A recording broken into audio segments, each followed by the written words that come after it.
Yes, folks, COVID-19 is spiking in Comrade Andrews, Victoria, and in Comrade Ardern's, New Zealand. And we all know that communists operate as a collective, and that collective is now global. Now, we know that Ardern knew about the Black Lives Matter protests coming to New Zealand before they arrived, so Andrews must have known as well. And now COVID-19 spikes in both Victoria and New Zealand. So we must ask the obvious question. Is this spike intentional or just plain stupidity on their part? Either way, they're both operating from the same playbook. Both wanted the protests to come and both pretended not to want them to come.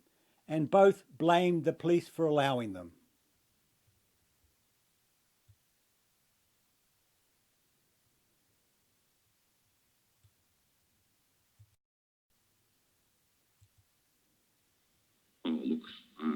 I think that we could not have been clearer, and I've got a message for any of the people that are out there protesting today. Go home. Go home. You're not doing your cause any good, and you're potentially putting other people at risk. Could I possibly be any clearer than that? The protest the other weekend, we advised against it. We urged people not to do it. We allowed Victoria Police, though, to play their role. It is for them to determine what an appropriate response is, and they've been... Did you expect that there were going to be thousands of people at that protest? Oh, well, of course, when we put out the rules, the expectation is that people not gather. And so, as I say, they exist for everyone. And I know it would have been very hard for other people who have, missed out on things or made decisions not to do things to then see something like that. And again, look, I utterly understand the sentiment, but we are in a global pandemic, and I would hate for there to be an outbreak caused by someone who felt really moved to go and share their view and their opinion to then become ill. That's exactly what we're trying to prevent. Should police have intervened yesterday? Ultimately, the police do need to make their own operational decisions. Important distinction between the government and the police. Now, I'll just play that again. I think that we could not have been clearer, and I've got a message for any of the people that are out there protesting today. Go home. Go home. Pretending not to want them. You're not doing your cause any good, and you're potentially putting other people at risk. Could I possibly be any clearer than that? The protest the other weekend, we advised against it. We urged people not to do it. We allowed Victoria Police, though, to play their role. It is for them to determine what an appropriate response is, and they've... Blaming the police. Did you expect that there were going to be thousands of people at that protest? Oh, well, of course, when we put out the rules, the expectation is that people not gather. And so, as I say, they exist for everyone. And I know it would have been very hard for other people who have, missed out on things or made decisions not to do things to then see something like that. And again, look, I utterly understand the sentiment, but we are in a global pandemic. Pretending not to want them. And I would hate for there to be an outbreak caused by someone who felt really moved to go and share their view and their opinion to then become ill. That's exactly what we're trying to prevent. Should police have intervened yesterday? Ultimately, the police do need to make their own operational decisions. Important distinction between the government and the police. Blaming the police. Anyway, let's see what's going on in Victoria right now.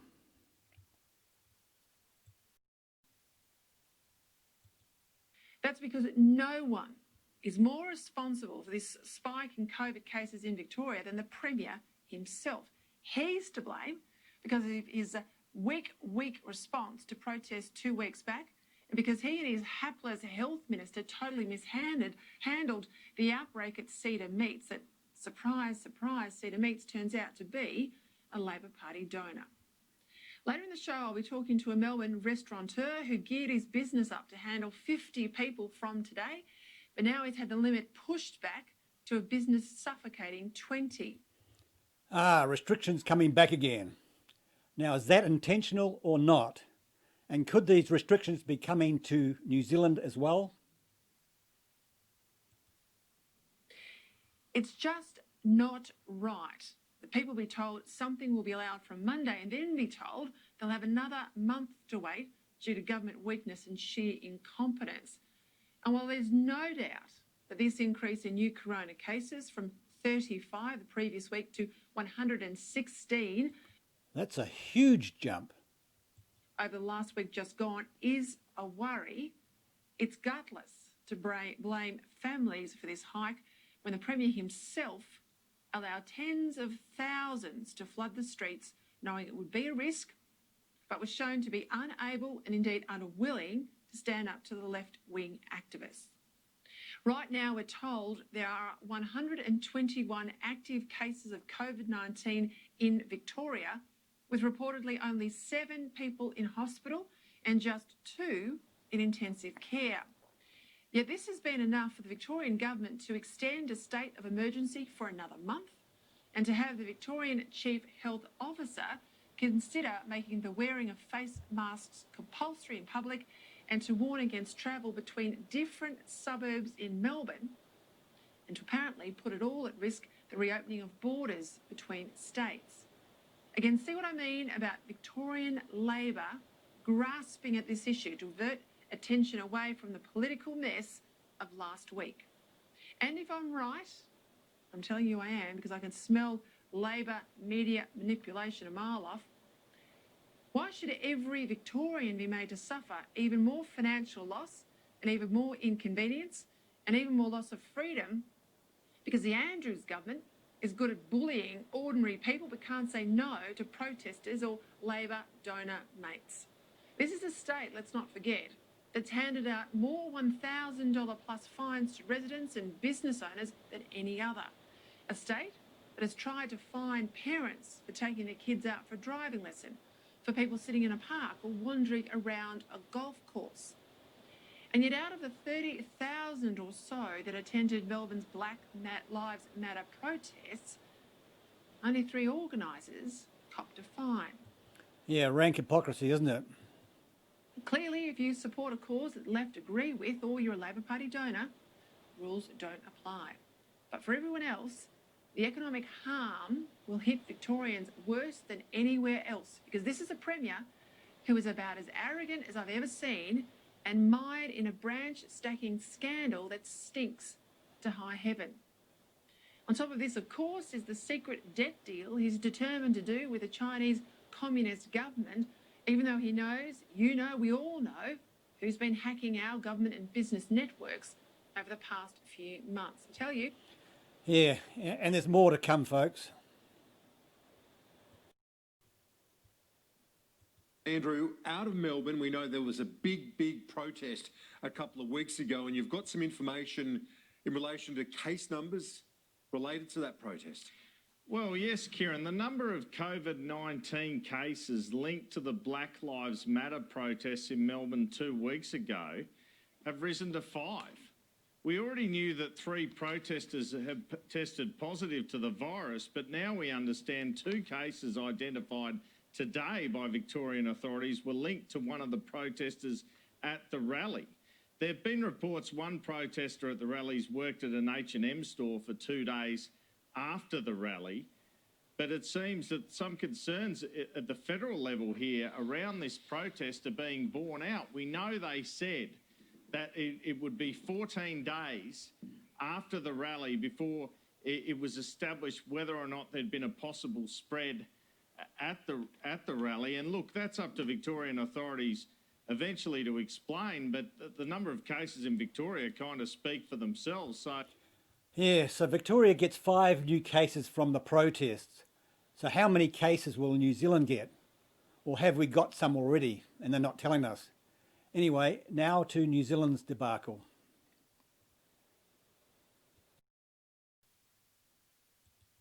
Whilst the world enters into a phase where this pandemic grows, not slows, and that means our border controls remain ever important. That goes for our quarantines as well. Tova, there were some new measures announced by the Prime Minister this afternoon. Yeah, a few things, Mike. Ongoing surveillance testing. We'll learn more about what that looks like tomorrow. The government's also extended its ban on ships. But the big one is the health order. That's what gives the government its enforcement powers. It's being renewed but also tweaked to entrench in law that anyone in quarantine must submit to testing and they must receive a negative result before they are released. Previously, it wasn't so explicit, potentially leaving it open to interpretation, and that could have contributed to those 2 COVID-positive women being released from quarantine without being tested. The Prime Minister would argue otherwise, but this certainly looks like a case of the government patching up a hole in its powers after the damage has been done. You don't say. Tova, thank you.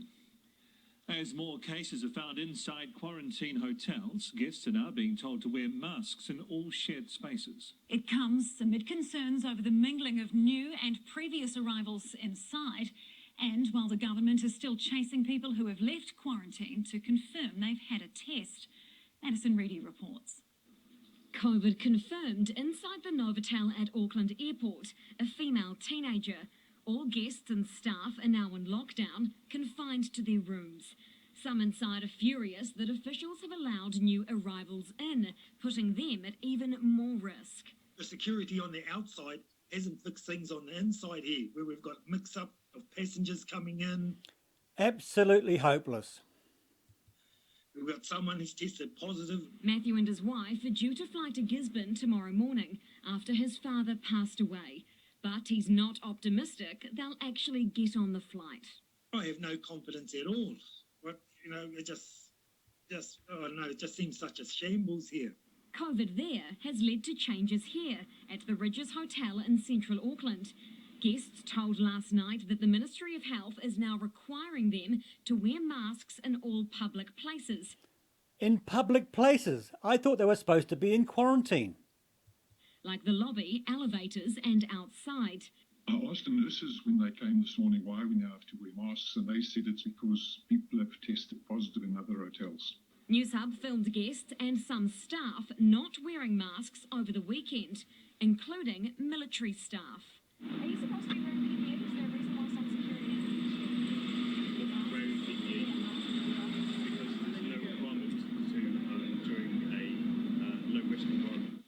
These guests coming back from an exercise trip were told to follow the rules in front of our camera. We were told that the media was out at the hotel and just make sure we keep our distances and ensure that we show proper distancing as we get off the bus. Ah, nicely staged communist propaganda.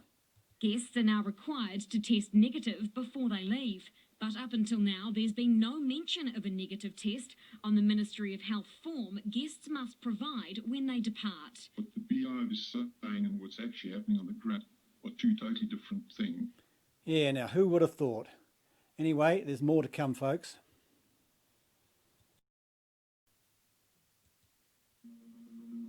Kia ora, good evening. Another day of the terrible twos. The COVID tally's been creeping up in pairs since Saturday.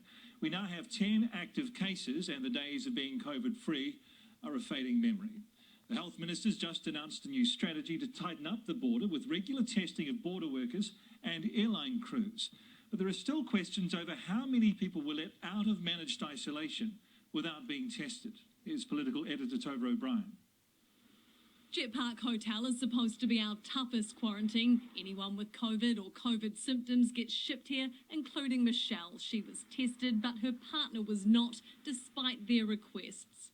To think that I had symptoms and my partner had still sat around for 10 days and not been tested. I mean, he could have it and be asymptomatic and no one would know. They were told testing was optional. It was only when the Ministry of Health got busted last Tuesday releasing 2 women with COVID-19 without testing them that suddenly there was a mad flurry of tests, including her partner. Both tested negative. Everyone was kind of scrambling to get us tested. But I think he wouldn't have been tested if it hadn't gone to media. Like, I actually think he could have walked out of here without a test. That scramble of testing since the botch-up has revealed 11 new cases, 2 more today, both men in their 20s, one staying at the Pullman who arrived from India, the other at Jet Park from the US, Los Angeles. Even without testing, New Zealand has some of the strictest requirements at the border in the world. In the world. but they simply weren't testing enough. In the 37 days before the bungle was revealed, the Ministry of Health didn't identify a single case of COVID-19 at the border. That's despite 7,700 arrivals in the country, including from COVID hotspots. I see it through a lens of incompetence, bluntly, and that's why I have and remain such a fierce critic of David Clark. But not of Ardern? And Ashley Bloomfield admits we may have missed cases. There may have been some people who were infected and asymptomatic, but the 14 days served its purpose, and that it will continue. But we were celebrating zeros when there may have been cases that we weren't identifying. We were celebrating zeros because we were very confident there was no infection out in our community. The ministry's chasing around 2,000 people who left self-isolation after compulsory testing was introduced 2 weeks ago. It has no idea how many were actually tested. I wish I could. So where did Duncan Garner get his numbers from just a few hours earlier?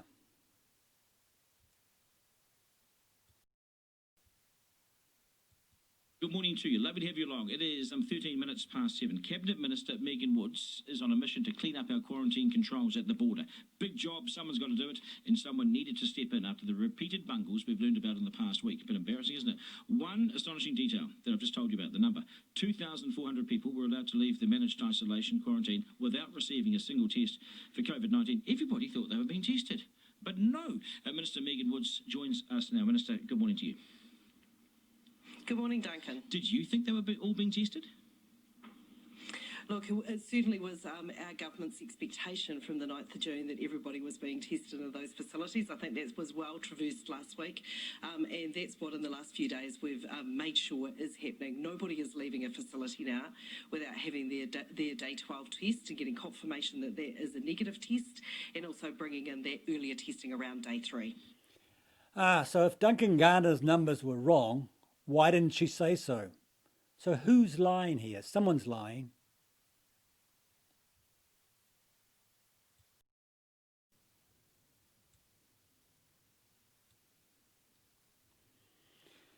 Yeah, now folks, something really stinks here.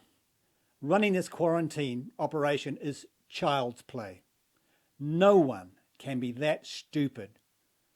Which leads me to conclude this stuff up is intentional.